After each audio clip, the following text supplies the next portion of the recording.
Emeritus of American Studies and Sorbonne Nouvelle University. He's also from Democrats Abroad here in France, James Cohen. Thanks very much for being with us in the programme.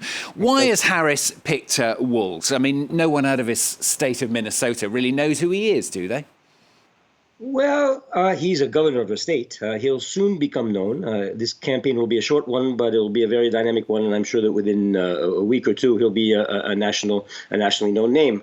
I think he was chosen for a number of, by now, fairly obvious reasons. He represents a Midwestern state, and the Democrats, in order to win this election, need to make sure that they win states like Pennsylvania, Michigan, and Wisconsin, not to mention the other swing states in other parts of the country. And Walz is really the man to help them do that.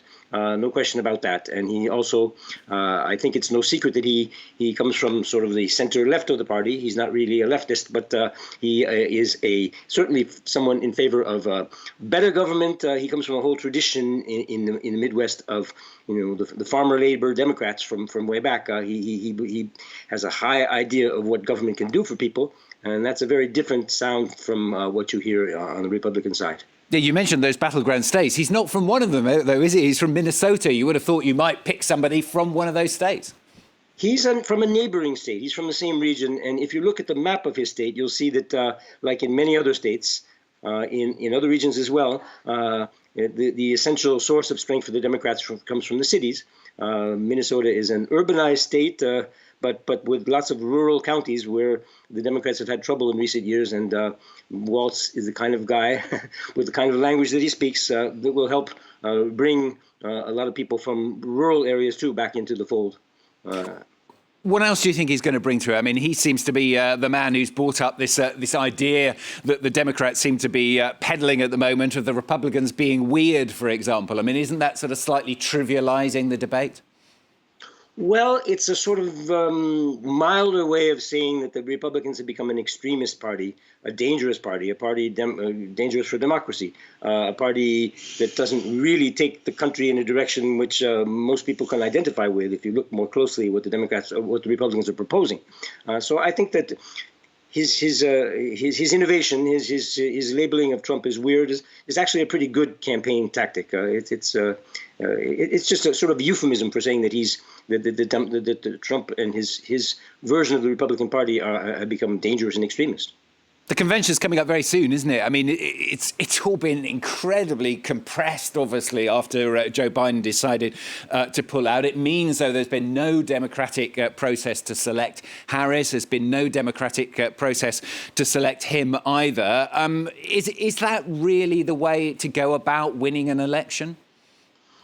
Well, look, Biden had to step down, and there had to be very quickly a new candidate found, and that candidate was pretty naturally going to be the vice president, who was able to draw on the campaign treasury of the Biden campaign. That part was pretty clear. It was not clear at the outset that she would be the one most accepted candidate on the Democratic side, but she has imposed herself. Her presence has become quite charismatic, I would say, in the past several days. And Walz brings an extra dimension of charisma to the ticket as well. You talk about that charisma. I mean, 4 years ago, she had to drop out early because of the primary. A lot of people accused her of not really being clear about where she stood and what she stood for. Is that not going to be a problem as the campaign continues? I don't think so. She's going to have to define her priorities, and I think those priorities are pretty well known because it's not just her. It's about the Democratic Party and the whole block of voters who are pretty clear on a few things, pretty clear on wanting to defend women's reproductive rights, pretty clear on not wanting to have a disastrous anti-environmental policy for the future of the planet, pretty clear on not wanting guns to be sold to anybody without checks. Those kinds of things are pretty clearly priorities on the Democratic side, and I think we can count on this ticket to defend those priorities.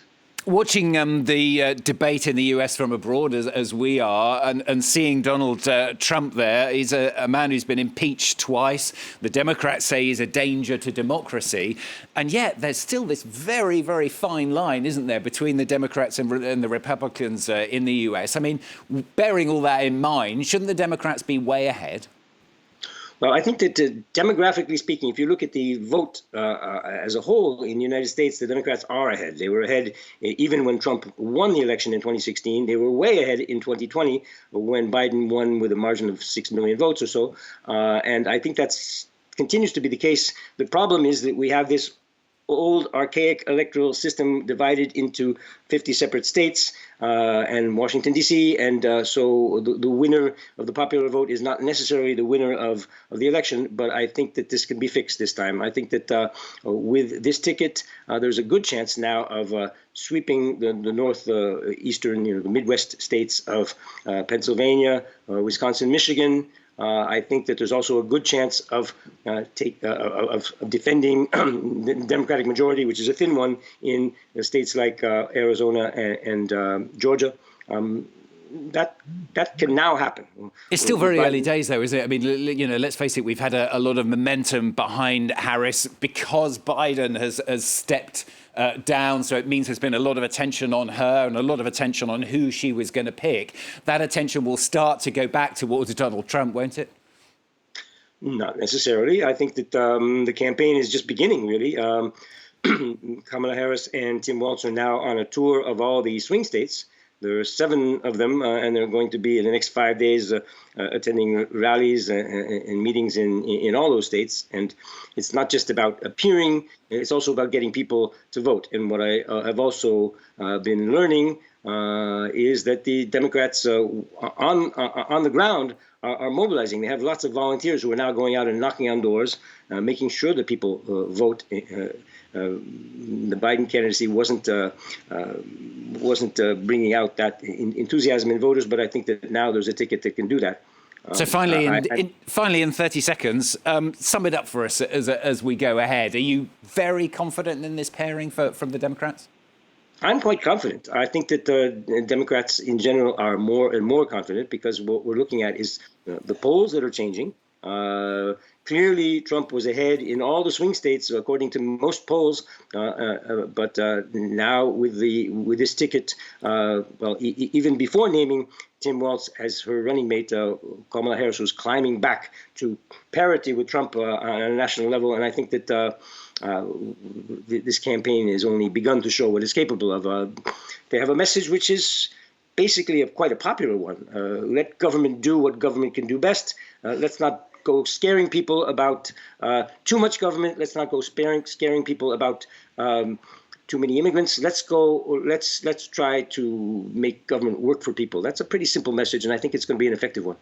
James Cohen, great to talk to you on the programme today. Thanks very much, Professor Emeritus of American Studies at Sorbonne Nouvelle University, also from Democrats Abroad here in France. Thanks very much. Pleasure.